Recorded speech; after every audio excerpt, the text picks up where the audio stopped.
what is the Steelers' plan, best you can tell, at quarterback right now? And I know that's kind of a dicey question. And the fact that if I asked you that question 1 year ago at this point in time, I don't know if anybody would have said, well, Russell Wilson and Justin Fields.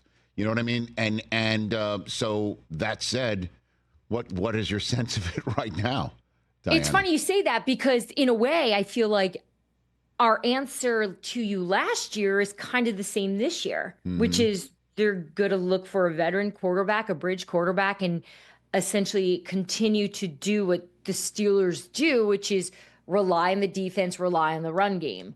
Granted, it's a very expensive defense, and we could argue maybe they didn't live up to what the potential they could have had or should have had. But I think in regard to the quarterback position, I think there's a lot of chatter about which quarterback they're going to keep, knowing that the owner came out publicly and said, we want to keep one of these guys, at being either Justin Fields or Russell Wilson. I think they are discussing everything. In fact, I know they are. They are trying to sort of search under every rock of how are we going to move forward here, knowing that we need a quarterback and we need a good one. I have a hard time believing that the Pittsburgh Steelers would be a team in on, let's say, like a Sam Darnold, or if the Stafford situation didn't work out. I think it would be a smart play. I don't know if that's necessarily the Pittsburgh way that they would do if they would bring someone like a Matthew Stafford who would cost that much.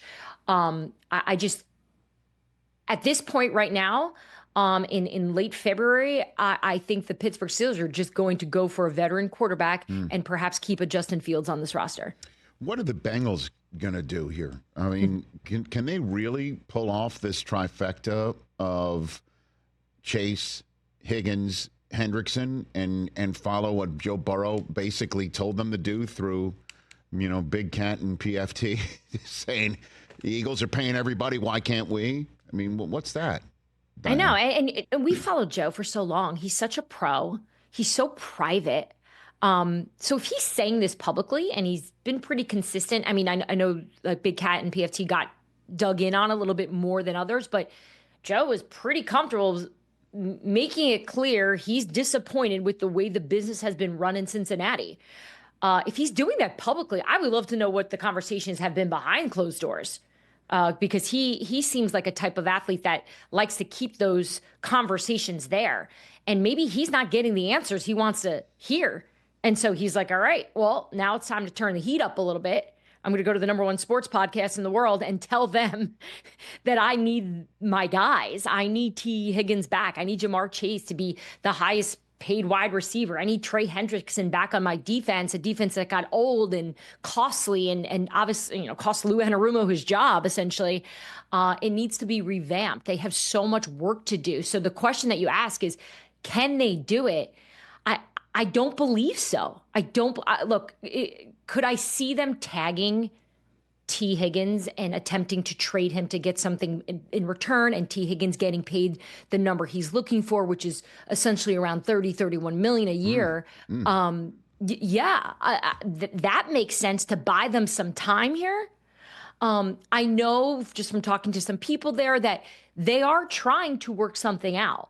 I just don't necessarily know if it's realistic. I think it's fun and fair and kind and supportive to say, we want to do this, we're going to get this done. But when push comes to shove, with Joe Burrow on the contract that he's on with, I think he's up against the cap for like $46 million.